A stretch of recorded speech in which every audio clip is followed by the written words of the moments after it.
Alright, hey there guys, what's up? It's Autobot Mike 18 here with another movie review. Guys, in this video I am going to be reviewing Dwayne "The Rock" Johnson's newest film, which just happens to be probably the biggest upcoming disaster film of 2015. Disaster movie, and guys, of course the movie I'm going to be talking about in this video is for San Andreas. That's right, guys. I just saw San Andreas this weekend. As I said, Dwayne "The Rock" Johnson's newest film. There you go. You got The Rock over there looking all serious-like in the poster because it's The Rock.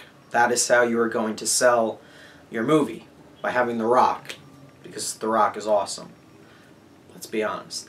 Also, I find it amazing that they cast The Rock in this movie.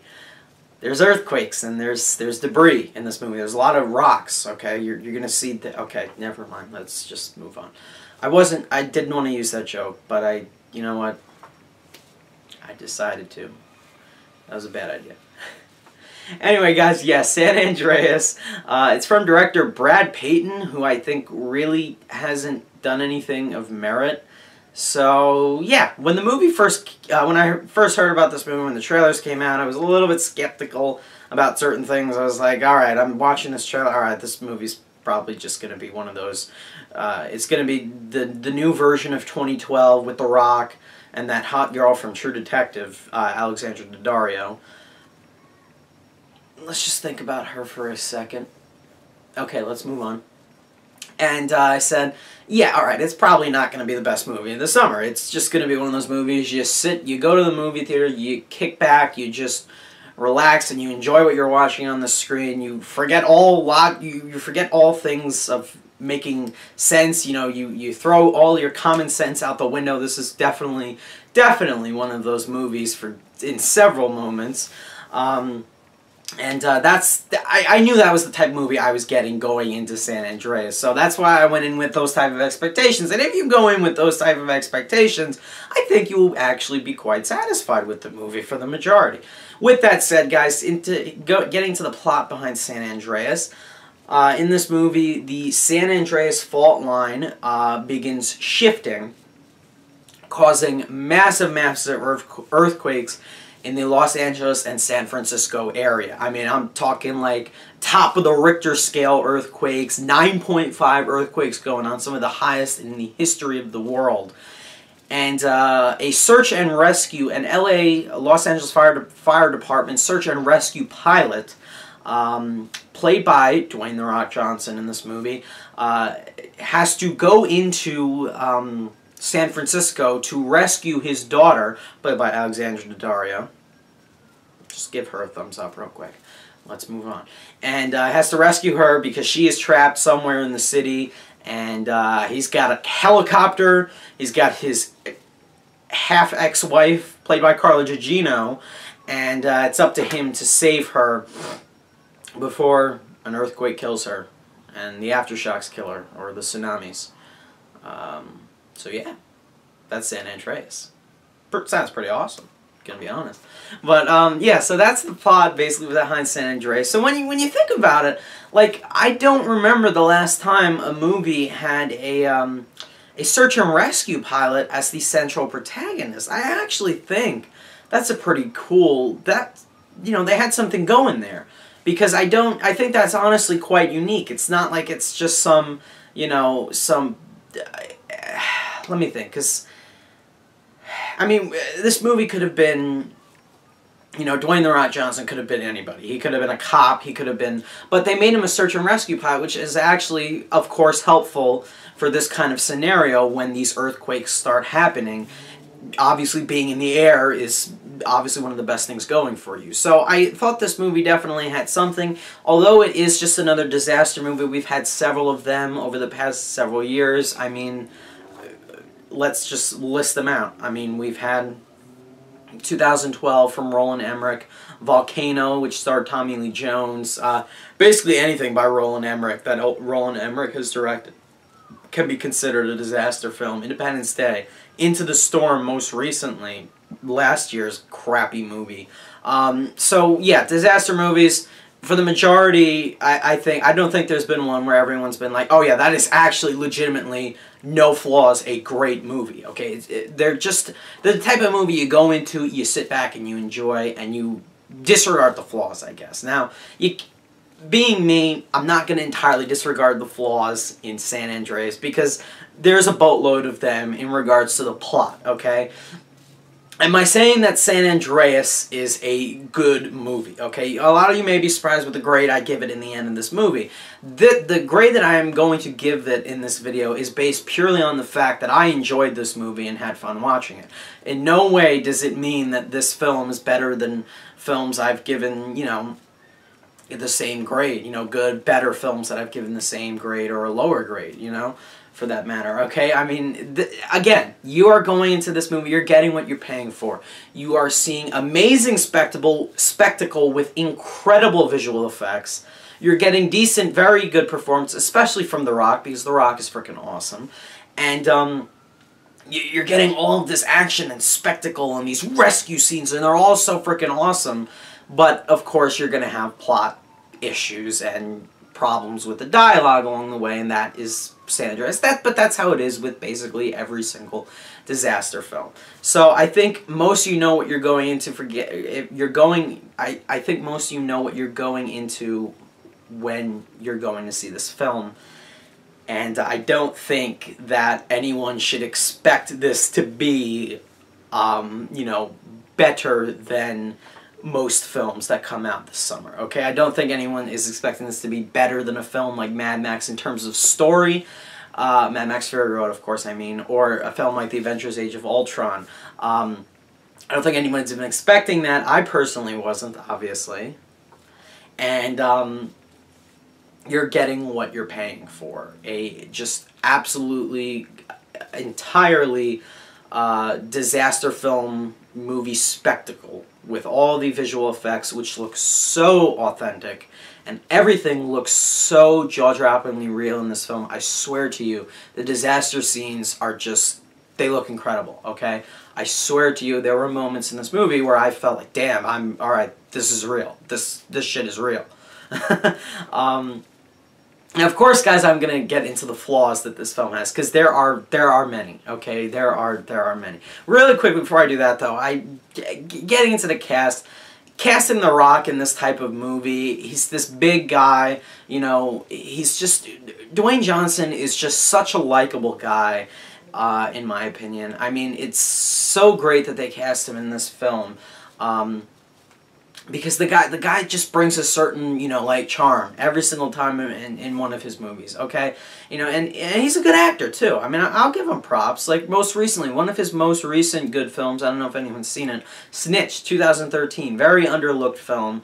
It was actually really good, and he was great in that film. And I think he's also great in this, and I think he's definitely great when he's given that parental protective role. So to see him trying to find his daughter in this movie, you can tell he loved his daughter, care for his daughter, and would do anything. And then there's something that's motivating him to get to his daughter, motivating him and his wife, or his ex-wife, I should say, played by Carla Gugino in the film. I'm not going to spoil it, though. Carla Gugino plays, again, as I said, his ex-wife, and she's looking good for her age, that's all I'll say.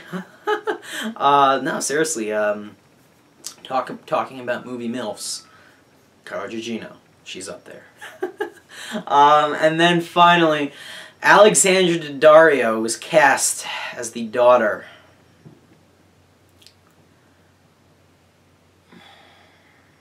She's the one from True Detective. She had a nice scene in that movie, in that show. Nice.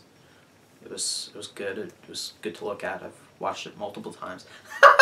I'm kidding. No, seriously, Alexandra Daddario, though, beautiful gift from God. God bless her. Wow. Okay, let's just move on. Google her if you've never seen a film. You've seen her before. She's something else, though. But yeah, okay, she's good to look at. And then finally, Mr. Fantastic is in this movie. Iona Grufford. This is, you know, the actor. You guys all know Iona Grufford, whatever his name. I don't know. Played Mr. Fantastic in the early Fantastic Four movies. Yeah, he's a dick in this movie. Yeah. But that was expected. Anyway, guys, so yes, that's the cast behind San Andreas. Getting into the flaws behind this movie, I think most of them lie within the script. And I was actually surprised that some of the lines of dialogue that are as corny as they are in this movie and as just completely unreal as they are were written by Carlton Cusay. That's the guy who wrote the screenplay. He's the guy who's the showrunner on Bates Motel. And I like that show. That is good. I just finished watching season 3. Great show. I don't know what happened here with some of the script. I mean, there are some... Well, let's talk about the early scene in the film, which is the first scene in the movie. By far the worst scene in the film. If you can, show up to the movie 5 minutes late, just so you don't have to watch the first scene. Yes, it establishes that The Rock is a search and rescue pilot, and he saves a lot of people, and he's a really calm and cool guy. You know, he keeps his cool. He's very intelligent. When it comes to rescuing people, but it doesn't matter. Just don't see the first 5 minutes of this movie. It's not necessary.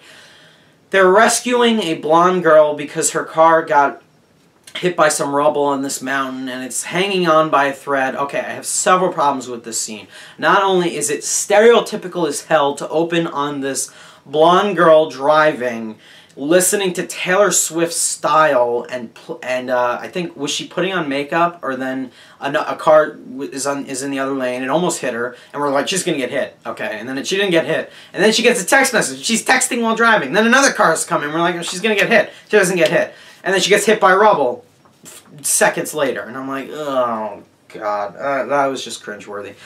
And then I'm sorry for spoiling that, guys, that's not a spoiler, that's the opening scene, but how did she survive that? The car goes down a mountain. And she goes, look, I mean, no human, she's dead, okay? She's dead. The Rock isn't saving her, but The Rock is going down there to get a dead body, because that blonde girl is dead. Okay, but of course he saves her, because that's the opening scene to introduce the movie. Okay, yeah, that scene's terrible, we get it. But there are several other scenes that just aren't filled with logic. There are things that happen, and you're just like, wait, what? If they go into that, why is that going to happen? I mean, it's just, in terms of science and in terms of things making sense, I'm just like, alright, I don't buy that at all. It's just, that's not going to happen. And I am absolutely, utterly sick and tired of characters being able to breathe underwater for longer than they're supposed to. I swear to God, the finale of this film irritated me so much, because Dwayne "The Rock" Johnson drowned, Alexandra Daddario drowned. Okay, they're dead. They were underwater for at least a 2.5 minute, 3 minute scene. Even longer than that. No, they're both dead. I'm sorry. You're not breathing underwater that long. Okay, let's move on from that. So this movie is utterly filled with moments of just no logic, no common sense whatsoever. And then you have your cliches and your absolutely predictable moments. You know how things are going to unfold as you're watching the film. As soon as we introduce Alexandra Daddario's character, and she meets this British guy and his younger brother, we're like, all right. I'm like, all right, they're gonna be with them the whole. Yep, there they go.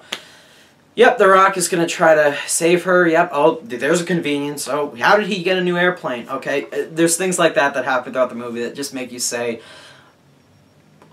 why, screenwriter? Why, Carlton Cusay? Why? So, cliched moments, predictable moments, just absolutely dumb, illogical moments, and just dumb things that happen in general, okay?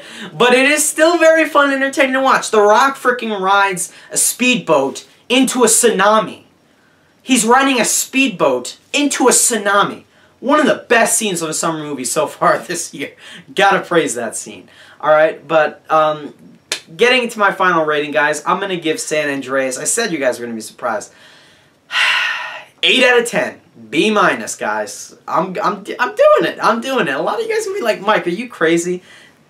Movie like this, really? Yes, I'm giving San Andreas that score. The visuals are absolutely incredible. Some of the best visual effects of the year thus far. It was amazing to look at. It blew me away visually. Incredible special effects. The sound design, the sound mixing is perfect in this film. The score was great. The performances are really good in my opinion. And there are some very fun scenes to be had in this movie. There's some fun rescue scenes. There's a really cool scene with, again, that speedboat with the tsunami scene. Best scene in the movie in my opinion. Blew me away. There's some cool earthquake scenes. There are some amazing, just amazing, utterly amazing things that they managed to do with CGI in this movie that really impressed me and definitely looked authentic. And for that reason, that's why I gave this film as high of a grade as I did. But yet again, if just the script had logic in it, and if it wasn't dumb, and if it didn't have those corny lines of dialogue and those predictable and cliched moments and those stereotypical moments, then I would have loved this movie a lot more than I did. That said, it's a fun movie to go see. It's a fun disaster flick. I don't know if it's better than 2012. Maybe a little bit, because 2012 is just like way too damn long. But I mean, it's exactly like 2012. It's exactly like Volcano. It's exactly like it's just like every disaster flick basically. But you know what you're getting into, so you're gonna get what you pay for basically. And that's all I have to say about San Andreas, guys. Those are my thoughts on the film, guys. Thank you so much for watching my review. If you've seen the movie, let me know what you thought of it down below. And thanks again for watching, guys. I will see you in my next video. Bye.